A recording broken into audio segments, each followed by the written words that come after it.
Yes. Okay, so thank you for joining me at the end of day one. The conversation today has all been about the future of schools. My name is Evo Hannan. I've been in education for 20 years now, and it gives me a pleasure to summarize this day for you based around the insights that a whole host of educational experts have shared with us during this day. So I'm just going to start picking up and taking some of those highlights and putting a bit of a spin on where I feel some of these things can lead us, and leave you with some thought-provoking ideas which you may possibly want to take back to your own institutions or to your schools as well. We were joined by Ben Soter. Ben Soter was talking particularly about universities, the actual role universities play within our lives, and how important universities actually are. And if we look ahead now with the different types of qualifications that we can actually get hold of now, micro, macro, master's degrees, and MOOCs that allow you to study courses online, you start to realize that traditional method of universities and the cost that goes with it might be something that needs to be revisited by both parents and students in regards to where they're going to go as we start to look at the future of education. Nadim was talking particularly about the building blocks of education, the content, community, communication, creativity, and the courage and the mindsets. We shouldn't teach the content, we should help students understand how to learn. And I feel that this is a very strong point that Nadim has brought out. The ability to teach somebody how to fish rather than just giving them a fishing rod. That old age saying of enabling people to do for themselves rather than just enabling you to help others, allow them to help themselves. A very strong message entitled Education 3.0. Thank you very much for that, Nadim. Dr. Michael Crawford spoke highly about technology and the collective intelligence, the use of bringing together ideas and technology to try and drive education forward. We can see that there's a trend now of more and more teachers using technology in their learning, and with what's happened with COVID and this remote learning phase that we've been through, some teachers have been thrown into the deep end to actually embrace some of this education to teach online through platforms such as YouTube and Zoom and Microsoft Teams. I see this as something that's only going to allow education to reach even more remote areas that don't necessarily have the resources of full-time teachers and school buildings, and enable more and more educators to reach students that are maybe underprivileged, and catering towards the UN Sustainable Development Goal 4, quality education for all.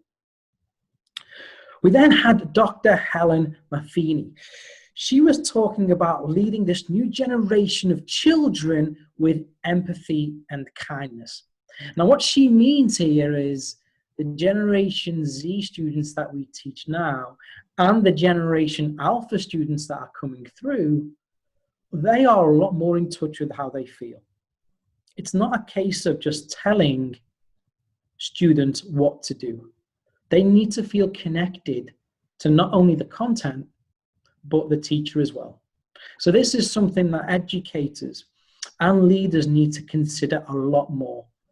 How does what you say reach every single child in your classroom? Empathizing with specific needs and allowing every single child to move forward and progress. A great message from Dr. Helen Murphy. We then had a message to do with reimagining special education from Tanya Shackleton. Tanya spoke particularly about creating this seamless transition between education and the ability to include everyone who's going to be accessing it. It doesn't matter what kind of situation a student may be in. Everybody has a right to receive quality education. Revisiting the point I made before about UN SDG goal number 4. So a very strong message there from Tanya Shackleton. Thank you very much for that, Tanya. We had a message to do with unleashing your innovative genius by redesigning the way we operate in high schools. This was from Deborah Olatunji. She was speaking about the idea that we have a lot more conversation. We have a lot more connection.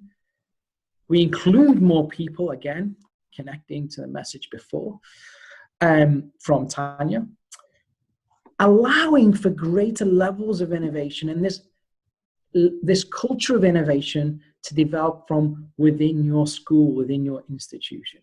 This is a big thing that I am an advocate of as someone who leads design and innovation in the school that I currently work in.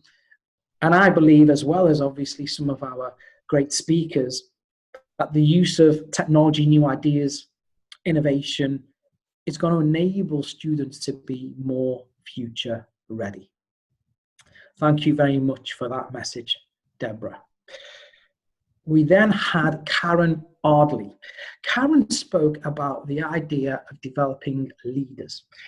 Great leaders develop people. Great leaders aren't people who actually keep leadership to themselves, but inherently develop future leaders. They develop the ability for others to feel empowered, whether that be other staff members in the school or other students, so they can go on and develop their own ideas to help make the world a better place. Lots discussed in that session, and it really brought about the idea that leadership is something that we can all strive to improve on, no matter what age you are. So, as we take all of these into account, one thing is for sure. Education has got a lot of changes, a lot on its plate to start to digest. And we have many things, many exciting things to look forward to over the next decade as more and more companies invest. Similar to Right Education and one of the sponsors here for the day, EdSpace, more and more education, more and more companies are seeing the value of investing in education. More and more companies are starting to create their own projects that link to education, their own apps. And this is only going to enable the wide range of learning styles. Sometimes we call them styles. Those individual needs that we have for our students to thrive and grow so they can become future leaders. They can become future innovators and make a difference in their own world and the planet as they move forward. The future of schools is exciting. It's full of lots of promise. And as we move forward in education, the generation behind us hopefully will be inspired to bring on new ideas and bring on their change so future educators, future leaders, future innovators can continue to invest in education so we can help make the world a better place. Thank you very much for listening. I hope you enjoyed day one. Thank you for inviting me to summarize day one. I really appreciate this opportunity from the Right Education team. All the best for this academic year. If you are teaching in a school, either remotely or a hybrid model, or back in school as I am. Currently, I've just started in Dubai. And feel free to reach out to me at any point as well, if you feel like you would like to continue with this dialogue. And I wish you all the best. Thanks again.